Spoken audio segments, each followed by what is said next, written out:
నమస్తే. మన దండిగుంటి వారిని ఎన్నికల ప్రచారం చేశారు కదా, జనాల్లో స్పందన ఏంటి? ఈరోజు చూశారు, అనూహ్యమైన స్పందన వచ్చింది. ఎవరిని వాళ్ళే వాంటెల్లిగా కొంతమంది మేము ఇంటికి ఒకరు రాండి మా ప్రచారానికి అంటే ఇంట్లో ఎంతమంది ఉంటే అంతమంది స్వచ్ఛందంగా వచ్చారు. వీళ్ళందరూ ఎవరో చెప్తే వచ్చిన వాళ్ళు కాదు. జగన్మోహన్ రెడ్డి అభిమానంతో ఆయన అందించిన సంక్షేమ పథకాలను తీసుకొని వాటి ద్వారా వాళ్ళు పొందిన లబ్ధిని బట్టి ఈరోజు ప్రతి ఒక్కరు స్వచ్ఛందంగా మా వరిని దండిగూడ గ్రామంలో బయటకు వచ్చి ప్రసన్న కుమార్ రెడ్డి గారితో తిరిగి చాలా జయప్రదం చేశారు. అందరికీ ధన్యవాదాలు. ఇక్కడ ఈ 5 సంవత్సరాల్లో ఏం జరిగింది అనేది పత్రికలకు కానీ ప్రజలకు కానీ ఎవరు ఒకరు చెప్తేనో వచ్చేది కాదు.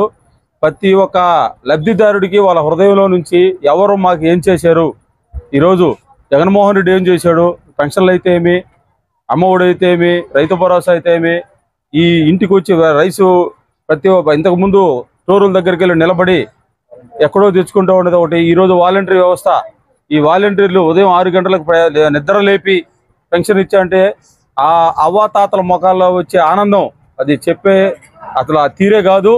వాళ్ళ సంతోషంగా చూస్తే మళ్ళీ కూడా జగన్మోహన్ రెడ్డి సీఎం అవ్వాలని, మా కోవూరులో ప్రసన్న కుమార్ రెడ్డి ఎమ్మెల్యేగా గెలవాలని చెప్పి, విజయసాయి రెడ్డి గారు ఎంపీగా గెలవాలని చెప్పి కోరుకుంటా ఉన్నాం. అభివృద్ధి శూన్యమని మీ గ్రామంలో కానీ బయట కానీ వైసీపీ ప్రభుత్వం అంటున్నారు.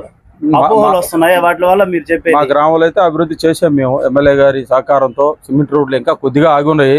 సిమెంట్ రోడ్లు అయితే ఏమి, మంచినీళ్ళ సమస్యలు ఏమి, మా కాలనీలో అక్కడ అర్జునవాడలో 2 బోర్లు వేసినాము. ఊర్లో 2 నేనే వేసి ఉండేది కూడా, నేను మస్తానయ్య గారు మీ అందరి సహకారంతో ప్రతి వీధిలో వేసిన. కొన్ని దగ్గరలో ఆగి ఉన్నాయి, అవి కూడా చేస్తాము. ప్రతిపక్షాలు విభేదాలు ఏమంటే మాకు ఎక్కువ మెజారిటీ వస్తుంది, మా పార్టీలోకి చాలా మంది వచ్చున్నారు. మా గ్రామంలో నుంచి 2 విలేజ్లు అయితే ఎవరు వెళ్ళింది లేదు, మాకే మెజారిటీ వస్తుంది, వైసీపీకే మెజారిటీ వస్తుంది. అధికారంలోకి వచ్చిన తర్వాత మీరు ఏవి కొత్త కార్యక్రమాలు అంటే మాకు దండిగుంట అర్జునవాడలో పొలాలన్నీ ఏటవుతూ ఉన్నాయి. అవి బ్రిడ్జి లేక చాలా ఇబ్బంది పడతా ఉన్నారు. ఉండే రైతులంతా, మా అర్జునవాడలో ఉండే రైతులు మొత్తం పొలాలు పైడేరు అవతలు ఉన్నాయి. ఇది దాదాపు కొన్ని సంవత్సరాల కోరిక. అది కూడా మొన్న చేపిద్దాం అనుకునే కొద్దిగా వెనకబడింది. ఈసారి ఎలక్షన్ అయిపోయిన తర్వాతనే, జగన్మోహన్ రెడ్డి సీఎం అయిన తర్వాతనే ఆ బ్రిడ్జి ఫస్ట్ చేసే పని ఆ బ్రిడ్జి కట్టిస్తాం. దానివల్ల రైతులు చాలా ఉపయోగం ఉంటుంది. ఎందుకంటే ఆడవాళ్ళు కానీ మగవాళ్ళు కానీ అవతలకు పోవాలంటే చాలా ఇబ్బంది పడతా ఉన్నారు. అది మా దండిగుంట హరిజనవాడలో చిరకాల కోరిక. అది ఈసారి తీరుస్తాం. ఇంకా మిగతా ఉండే సిమెంట్ రోడ్లు కానీ ఇవన్నీ కంప్లీట్ చేస్తామని చెప్పి మేము తెలియజేస్తాం. ప్రతిపక్షాలు దాటి అమౌంట్ ఎక్కువ ఇచ్చి వాళ్ళని ఓటర్లు మీ దగ్గరికి ఎవరు డబ్బులు ఇచ్చినా ఓటర్లు వినే పరిస్థితిలో లేరు. ప్రతి ఓటరు ఆల్రెడీ అతను డిసైడ్ అయి ఉన్నాడు ఎవరికి ఓటేయాలనేది. నువ్వు ఎంత డబ్బులు ఇచ్చినా కానీ వినే పరిస్థితిలో ఓటర్ లేడు. ఈరోజు ఎవరి నోట్లు ఇక్కడ ఉండే వాళ్ళందరూ ఎవరిని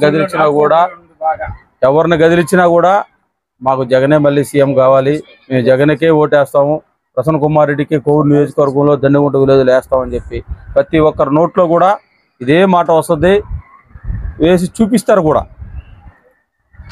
మీ వైసీపీ కార్యకర్తలు కానీ నాయకులు కానీ మీ దండిగుంట ప్రజలకు కానీ మీరు ఏం సందేశాలు ఇవ్వాలనుకుంటున్నారు? మా వైసీపీ కార్యకర్తలందరూ కూడా కలిసికట్టుగా మేము రేపు ఎలక్షన్లో ముందుకెళ్తాం. వీళ్ళందరూ కూడా ఎక్కడ ఏ విభేదాలు లేవు, మేమందరం కలిసే ఉంటాం. అందరూ కలిసి ప్రతి ఒక్క కార్యకర్త కూడా రేపు 13 జరిగే ఎలక్షన్లో ఎమ్మెల్యే గారికి ఎంపీ గారికి దగ్గరుండి ప్రతి ఓటర్ని తీసుకెళ్ళి మెయిన్ ఇన్ని రోజులు తిరగడం ఒకటి, ఎలక్షన్ రోజు దగ్గర బూత్ దగ్గర తీసుకెళ్ళి ఓటు వేయించడమే మెయిన్ బాధ్యత. ఈ అందరూ మా కార్యకర్తలు అందరూ కూడా దగ్గరుండి ప్రతి ఒక్కరు చిన్న పెద్ద అందరూ కూడా దగ్గరుండి ఈ ఎలక్షన్ రోజు దగ్గరుండి ఓట్లు వేయించడం జరుగుతుంది. ఖచ్చితంగా ప్రసన్న కుమార్ రెడ్డి ఎమ్మెల్యే గారు అవుతారు, విజయసాయి రెడ్డి ఎంపీ అవుతారు. మరిన్ని అప్డేట్స్ కోసం మన HN9 టీవీ ఛానల్ ని సబ్స్క్రైబ్ చేసుకోండి.